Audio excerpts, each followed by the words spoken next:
A very warm good morning to all of viewers today. We are here in order to discuss some words and phrases that is quite frequently used in IELTS essay. And to enlighten us through the journey, we have Abraham Virgis, who was working as a barrister in London and had been there in the UK for about 45 years. So welcome to the session, sir. Thank you very much, Elizabeth. Right, so the next phrase that we are about to look, it is something that we mostly come across in our reading passages, Yes. as well as something that we can write in our essays. It is Good. in-depth analysis. In-depth analysis, yes. You see, it is a lovely word to talk about finding out more of a subject. Now, let's say we take an example that's in the room itself. Two examples I would take. One is the camera. I know if I press a button, the camera will click. I know if I look through the lens, I will see the object of what I'm clicking. But how does that lens work? Why does it work? Is it the lens that's taking the camera, that's taking the photograph? And is it the lens that you're looking through? Or is it the lens that is actually focused in the front? What does it how does it manage to take the image and put it across in a form that is understandable by the machine? That is looking in depth. It is analyzing the telephone in depth to actually understand it, to actually study it, to actually know it. Okay?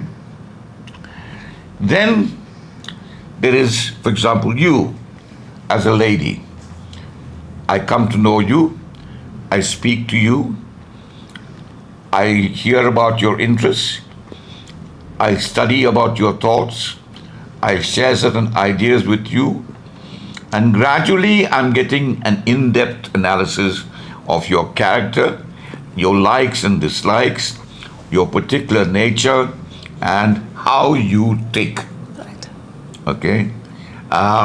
That is in-depth analysis. Equally, you can use it for words as saying, well, where did this word start? What is the origin of it? Right.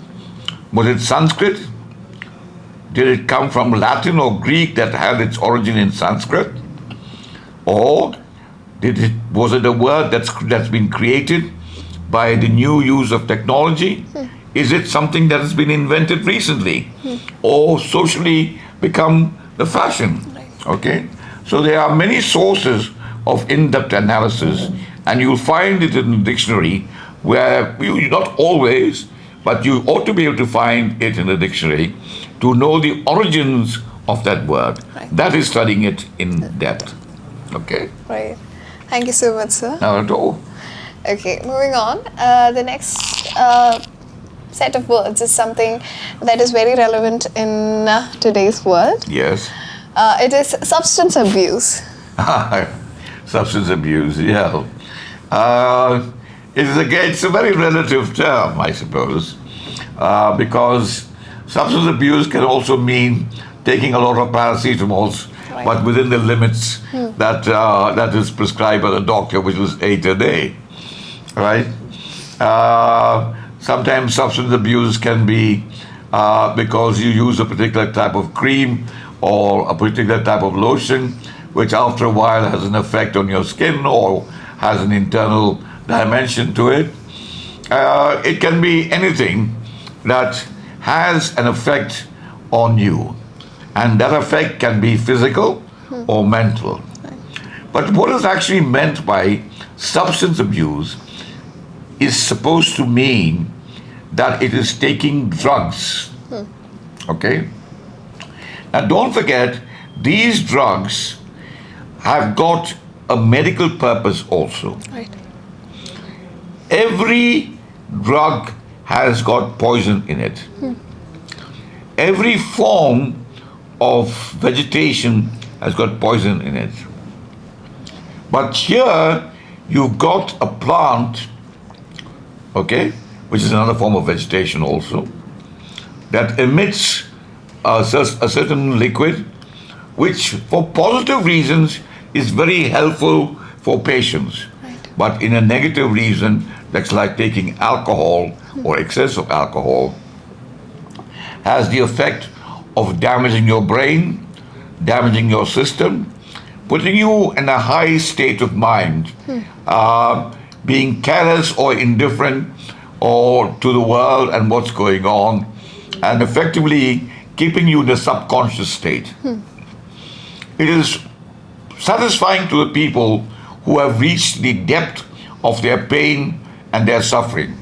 For example, in a proper way, a patient who is suffering a lot will probably be given some substance to, like morphine, to subsidize the pain, to absorb the pain. So substance abuse is where you overdo it or overuse it, such as, for example, even alcohol. Okay, if you generally have had an operation or you wish to have 2 drinks a day or 2 pegs of whiskey a day or brandy a day before your meal, it is perfectly okay. The doctors would recommend it also, particularly to heart patients, because it has got the capacity to break down fatty cells in your system. Right. Okay, but when you start making 2 into 4 and you multiply the effect, and then you start causing damage to your brain and to your system, and you become addicted to it, and then you cannot do without it, then you suffer with your work, then you suffer with your relationships, and life becomes extremely unbearable, not only for you, but for people around you. Right. Okay? So substance abuse is any kind of abuse that is excessive, okay, and is based upon the use of a substance. Thank you so much, sir, for parting your pearls of wisdom with us. Oh my God, I don't know about wisdom. Just parting some information that I also received. And as a teacher, sometimes I believe it's my duty to share that knowledge. Okay? Well, I sure. hope it's useful. Sure that it is manifesting from your experience. Thank you so much, I'm sure. Our viewers must have also enjoyed listening to you. I hope so. Thank you so much.